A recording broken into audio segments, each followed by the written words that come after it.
Arvin Tolentino muli palang nagparamdam sa Hinebra at naka-gold medal ang Gilas Youth sa Siaba, pero ang naging sigaw at chant ng fans ay salitang Hinebra. At after Jordan heading TNT, new target naman si Stand. So yan ang ating mga tatalakayin. So matatanda ang secured na ang ticket ng Gilas Youth ni Coach L.A. Tenorio para sa nalalapit na FIBA U16 Asia Cup na gaganapin nga sa Ulaanbaatar, Mongolia sa Agosto.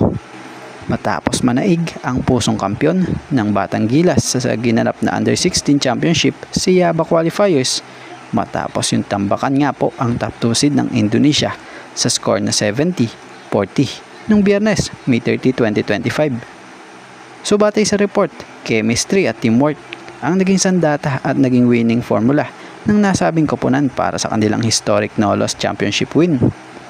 So alam nyo ba, sa nasabing laro, may isang pangyayaring naganap na di inaasahan ng lahat. Bagamat yung Gilas U16 ang nag-champion, pero ang isinisigaw ng mga fans at maging nitong Gilas Youth,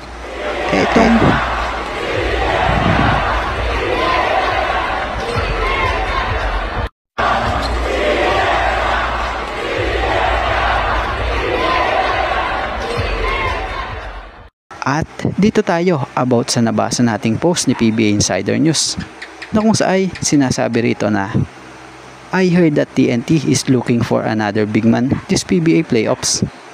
According to our source, TNT is contacting the Terra Firma Jeep about the rights of their former big man Christian Stanhardinger if they want to trade him to them.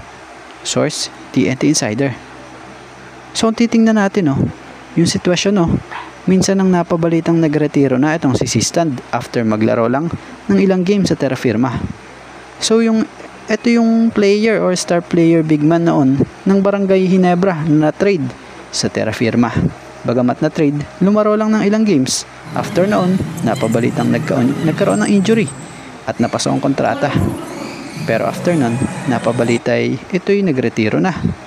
So kung titingnan mo naman, napakabata niya pa para magretiro sa edad na 35-year-old, tapos ganito pa kalakas maglaro. So hindi mo iisipin or maiisip na retired na ito. Pero bagamat nasa Terra Firma pa nga rin po ang rights nito, possible pa naman ito magbalik kung gugustuhin talaga nito. Dahil marami ng player nga po ang nagretiro, pero kinalaunan di nakatiis, muling nagbalik serbisyo. So ito kayang si Stand, posible kayang magbalik serbisyo ito kung sakaling kunin ng TNT via trade? Gaya na lamang ng sinasabi sa nabasa natin dito. So titingnan natin yung lineup ng TNT Tropang Giga or Tropang 5G.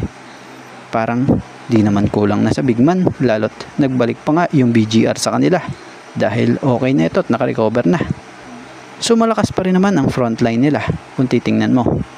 So, kung gugustuhin talaga ng TNT si Stand, ang tanong, sino ang ipapalit nila rito? At isa pang tanong, PBA pa ba itong si Stand? At about naman dito kay Arvin Tolentino. So, matatandaan namang pumirma na si Arvin Tolentino ng kontrata sa Seoul SK Knights sa KBL or Korean Basketball League, na kung sa ay tuluyan ng lilisanin na nito ang PBA at ang team niya na Northport Batang Pier. Pero alam nyo bang bago pala nangyari ang pagperma nito sa SK Knights, maraming ang Hinebra fans ang mga nakapag-screenshot or nakapansin ng post nito sa kanyang social media account na ito. Gaya na lamang sa naging post ni Batang Hinebra na may caption na share then delete. Magbalik na kaya, may mga mag-iiyakan na naman rito. So kapansin-pansin dito itong si Arvin Tolentino. So iba talaga ang dating na to pagdating sa Hinebra. Halata mo sa kanya na napamahal na rin siya sa team ng Hinebra. Dahil hindi niya i-share muli ito kung wala lang, 'di ba? So siguro nami-miss niya rin, or malay natin, baka nagpapahiwatig ito muli. Na baka Hinebra, baka naman. So aminin na natin at sa hindi, maraming mga nag-iisip dyan or mag-iisip dyan about sa senior na ito, tapos dinilit bigla.